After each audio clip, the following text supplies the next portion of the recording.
श्रावण महिन्यात भोलेनाथाची कृपा आणि स्वामी समर्थांचा आशीर्वाद मिळवायचा असेल तर ही सेवा नक्की ऐका.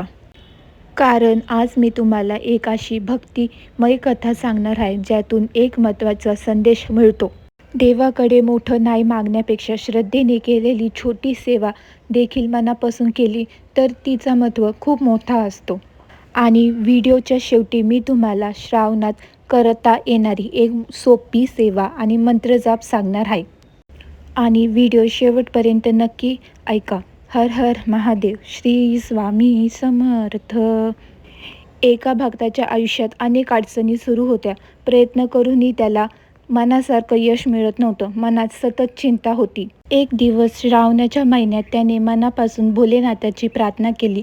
तो म्हणाला, देवा, माझ्या आयुष्यातील अडचणी दूर करण्याची शक्ती मला दे.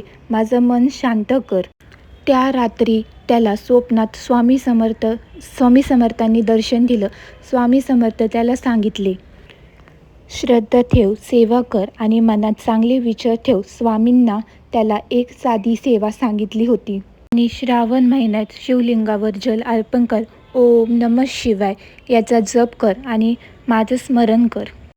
त्या भक्ताने ही सेवा मनापासून सुरू केली. दर सोमवारी तो शिवलिंगावर पाणी अर्पण करू लागला, बेलपत्र वाहू लागला आणि ओम नमः शिवाय याचा जप सुरू केला. त्यानंतर त्याने स्वामी समर्थांची आरती केली आणि शक्य असेल तेव्हा गरजेनुसार व्यक्तीला अन्नदान करू लागला.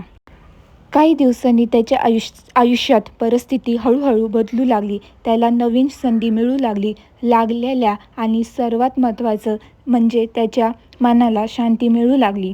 या कथेचा संदेश हाच होता की देवाकडे श्रद्धेने केलेली सेवा मनाला शांती देते. श्री स्वामी समर्थ. हर हर महादेव. हर हर महादेव. हर हर महादेव.